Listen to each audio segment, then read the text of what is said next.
told you guys that I was coming back.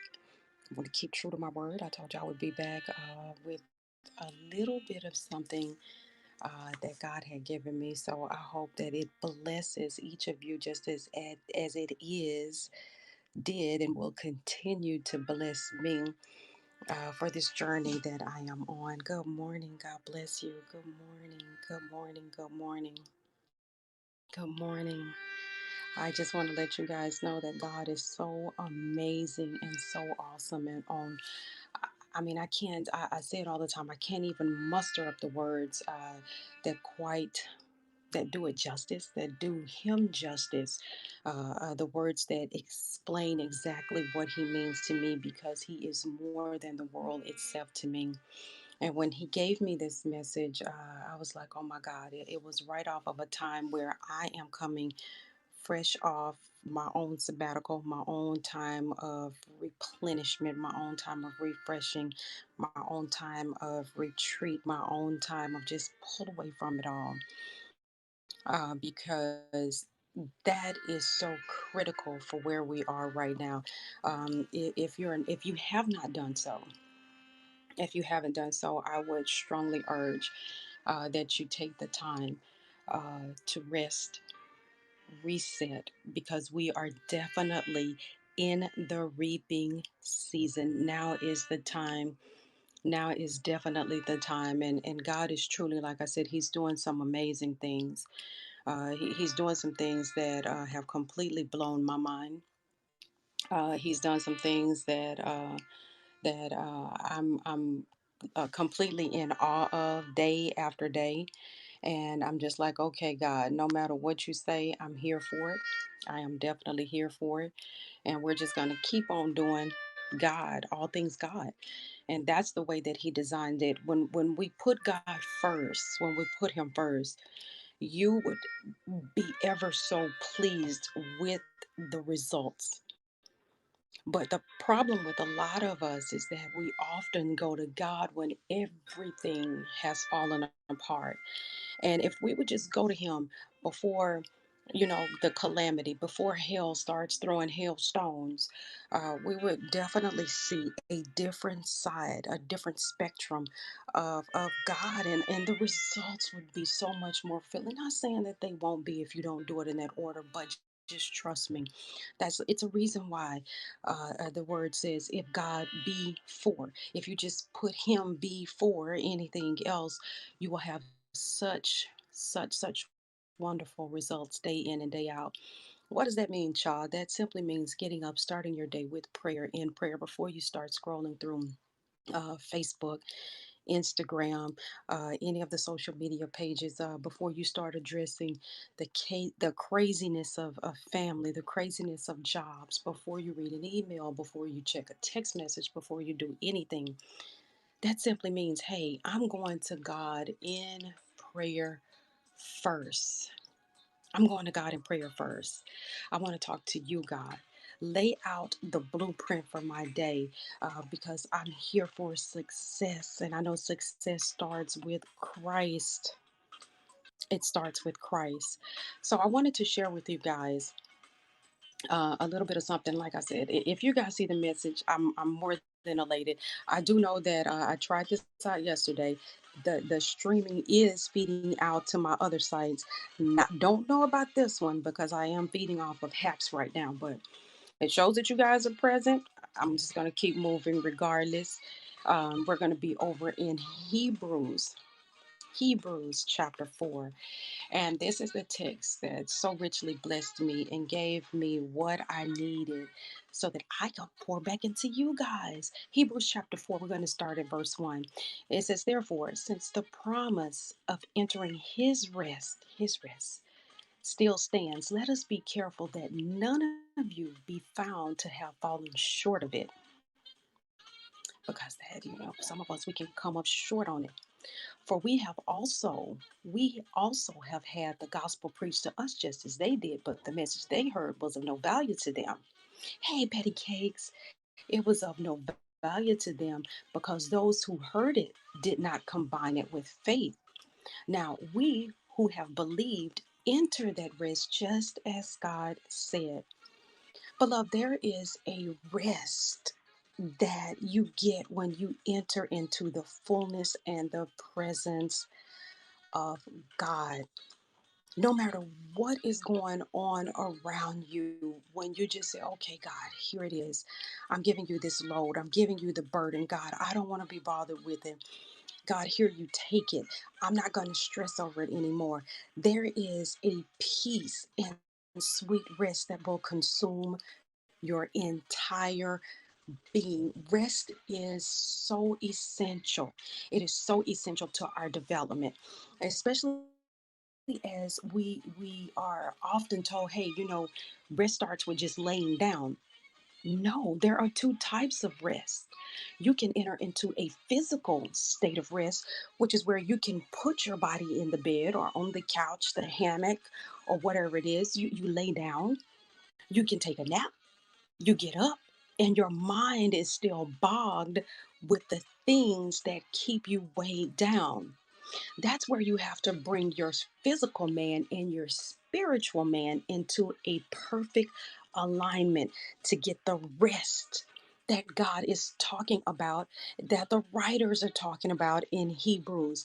There is a rest that still stands. You got to have your spiritual rest, you got to have your physical rest. And you have to understand this.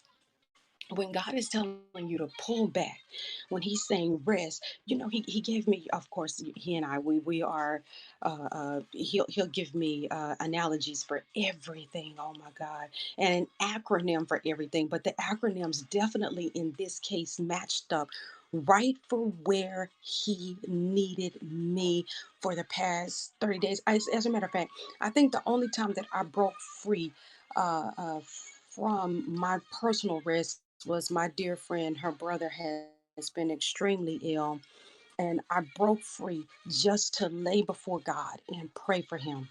And pray for him. He's now my brother. I joke with her, and I'm not joking. I tell her every time that she texts me and she shows me photos of him. This is not, y'all are my family. Y'all are my family. If I pray for you, then you're in here. We're bonded. We're together now. And that was about the only time out of the past 45, 50 days that I did this resting so that I can reset. And God says, now that you have reset, it's time to reap. And what He told me is, He says, what keeps us from spiritual rest? It's unbelief, disobedience, and a hardened heart. And I said, okay, God, which one am I dealing with? And to my chagrin, He said, all three. All three. If I tell you to come off of it, if I tell you to fall back, if I tell you to stop, that's exactly what I mean. It goes a little bit further than you just getting in the bed, getting your physical rest. But when I tell you to stop something, this is exactly what I mean. If I tell you to shut up all communication with all people for a certain period or season, it is for your good. Take your mind off of it. A lot of times we take our hands off of it, but we haven't necessarily taken it out of our thoughts. And in order to get to that point of spiritual rest, we have to get away our minds off of it. And a lot of it is that we as human beings, we have conformed so much to this world. And the writers even tell us over in Romans chapter 12, do not conform to the patterns of this world, but be transformed by the renewing of your mind. One of the greatest points that the enemy attacks us in, it's the mind. And the mind, if your mind is constantly rambling, even while you sleep, your mind is still struggling with bills, discontentment, strife, who likes me. Oh God, am I gonna do this? Oh Lord, am I good enough for them over here? Oh God, it, stop it. At some point, you gotta tell your mind to hush. You gotta hush your mind and your spirit so that you can get into this perfect rest that God is telling. He told me, listen, beloved, he told me, he said, listen, when you think of rest going forward, he said, and I wrote this down. He said, I need you to retract, pull back from the mundane things of this world and then release. So that means I need you to fall back from it all And then when you fall back, I need you to be able to, and that's a mental exhale. And that's you saying, okay, God, thank you. And now that I have released all of it, now I'm at a point to where I can come into his presence. The E was for enter into his presence and escape. I need to have that place where when all of this world and the things from the job to family to this, the chaos and around the world and politics and things, when it's just constantly beating you, the waves of life are coming at you left and right. You got to have a place to where you can go mentally, spiritually, release, escape. Escape. God, listen here, you take it all. It says in the word over in Matthew, come to me all who are weary and burdened, whatever is weighing you down. Escape from that mess. God, here, it's you said you would give me rest. Your word does everything but lie. So here I am, God. Take this. You can have it. I no longer want it. I don't want it. I don't want to be bothered with it. Okay, God, I see it. I'm going to pray for him. I'm going to keep it pushing.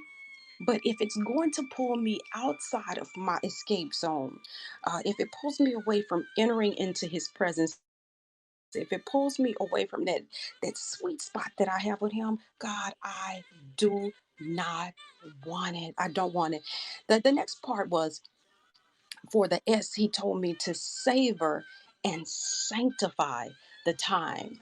When I get into his place, this beautiful spot of worship, God, this is the place where when I come in, I just want to be in your presence. I'm not going to put a time limit on how long I'm in here, how long I'm worshiping with you, how long I am in your presence. If I have to lay at your feet from 7 o'clock in the morning until noon, 1 o'clock, it's time well spent. It's sanctified time. It's the time where you get before Him. You turn off all phones, cell phone, house, TV. This is your time, Him. Don't let anything or anyone come in between that time with you and Him in the resting period. This is your time to reset. This is your time to say, okay, God, listen, I'm worn out. I am completely worn out. But God, your word says, you didn't give me a spirit of fear. You didn't give that to me. It came from the enemy. All of this chaos, all of this debauchery, all of the things that are wearing me down, the things that have me torn to and fro. God, this is not of you. And that's the thing with us. We have to be able to recognize that God did not give us a spirit of fear, but of power, love, and a sound mind. We're circling right back around to the mind. If your mind is not guarded and under the subjection of the Holy Spirit, it's going to make all kind of racket. And you will forever be uneasy, unrested, discontented, disobedient, hard hearted, unbelieving. You got to learn how to shut that mess down. And the T in rest was for time and thanksgiving. When you get into that period of rest, it's not so much so, God, thank you for my house. Thank you for my car. Thank you for the dog. Thank you for the this. Thank you for the husband. Thank you for the wife. Thank you for the kid. No, God, thank you for being God. Thank you for the shed blood on Calvary. Thank you for the sacrifices made. Because you know what? You didn't have to, but you did. Thank you for being an atonement for us because you knew we were going to be disobedient, God. You knew we were going to be hard headed. You knew we were going to be backsliding. You knew we didn't have our act together, but you so loved the world that you gave. Unlike us, sometimes we so love the world that we selfishly harbor. God so loved that He gave, and He continues to give. He's constantly giving us day by day. He gives us another day, another chance to live, be in His presence, be a blessing unto other men. One of the things that I love Especially in, and I got this written down, is over in Titus. It says, teaching us that denying ungodliness and worldly lust, we should live soberly, righteously, and godly in this present world. God, thank you. Thank you because you recognize that we were going to have some unsavory fruit in us. But God, you knew the fruit before we did, and you pinned it all to tell us what to look out for. Thank you for it. When was the last time that you just got in his presence, well rested, and said, Lord, thank you. Thank you. That last thought, it was a salty thought. But thank you, God, because you could have ended it for me right then. But you said, I'm going to give you another opportunity. I'm giving you another chance. I'm giving you another chance to get it right, to bring your little old self right here before me, lay it all down, give me thanks. Thanks for stuff, but thanks for the person who's giving you everything, including the breath that you have in your body. That is the best, the gift of life, the best thing that God has ever done for us. He spared us. Thank you. Thank you. As I said in my title, now is the time for a lot of us that God has said it's been a resting period. It has truly been a resting period for the remnant children. Now we are in the reset, and you had to rest so that you can prepare for the reset and the reaping. I know you've heard me say it so many times, my God, that we are about to enter into some of the best days. I know the forecast looks bleak worldwide, and it really is, because you've heard me say it. If nothing else, we are truly the church age. We're coming to the end of that, whether you know it or not. Whether you know it or not, we're coming to the end of it, but we are entering into the most glorious age ever to come. And I am thankful that I'm here to experience it firsthand. I ain't have to read about this. I'm going to be a part of the whole epistle. Jesus Christ, help me, I am. And I am thankful for it. I am thankful that I'm here. I'm thankful that I'm able to impart to you guys. I am thankful that God is saying, okay, listen, if you just stay in my will, stay on the wheel, stay moldable, stay teachable, stay reachable. I have so much more in store for you. Now we are entering into this reaping season. So I understand that they have supply chain issues. I understand that there's calamity all around us. I understand that all hell is breaking loose from coast to coast. But as for me and my house, there are some promises made, some seeds that have been sown, and God is saying now is the time for you to reap what was sown. Now is the time. So if you have not had a chance to do so, just remember rest so that you can reset and that you can reap. When you get a chance, go over to Hebrews chapter 4. It's that very first part in Hebrews chapter 4. Therefore, since the promise of entering his rest still stands, that's a promise. And when God makes a promise, it's a covenant guarantee. His rest is here for us. The question is, how bad do you want it? How bad are you wanting it bad enough to turn off everything? Everything. Not some things. Turn off everything. Get into his presence. Rest, retract and release. Enter and escape. Savor and sanctify. Give time and thanksgiving. Are you willing to rest with God? All right. So, beloved, that's what I have for you guys today. Just trust me, there is so much that's going on around us. I am very aware of the times that we are in. It may not seem like it for a lot of people. You may not see it, you may not feel it, but trust me, these are some things that God has deposited into the spirit of a lot of us. You got to rest in order to get that type of download. You got to rest so that you can get there. Because if you're bogged down with everything that's going on, all of the political mess, just anything that you're seeing on news, the job, friends, family, you'll never ever experience it. Find some time to pull back. Find some time to pull back, get in His presence so that He can give you what you need for the year that's coming ahead. And even more for the days, the times that we are in. Still some critical times, but His promise is to protect us and to keep us. It is to protect us and to keep us. So that is the message that I have for you guys. I told you on yesterday, it's not going to be before you long. I'm going to be true to my word. I will not. Know that I am forever praying for you. I am praying that the Lord Himself touches you, not only you, just your entire family, everyone that is tied to you covenantly. I am praying that He is with you, that there is a special release and anointing that is placed upon your life, that the oil of gladness is with you from this moment forward. May the Lord bless you and keep you, and may the Lord make His face to shine upon you. Be safe, Lord. Oh my God, be safe. Be safe in these times. Be safe. All right. Take not one day for granted. Take not one day for granted, and know that I am forever praying that the Lord Himself is with you guys, that His angels, just as His word says, He has given His angels charge over these. So know that you guys have some Gabriels and Michaels that are warring for you right now. All right. I love you guys. Be blessed. Be blessed. And get into the rest of God. Get into the rest of God. Rest your mind.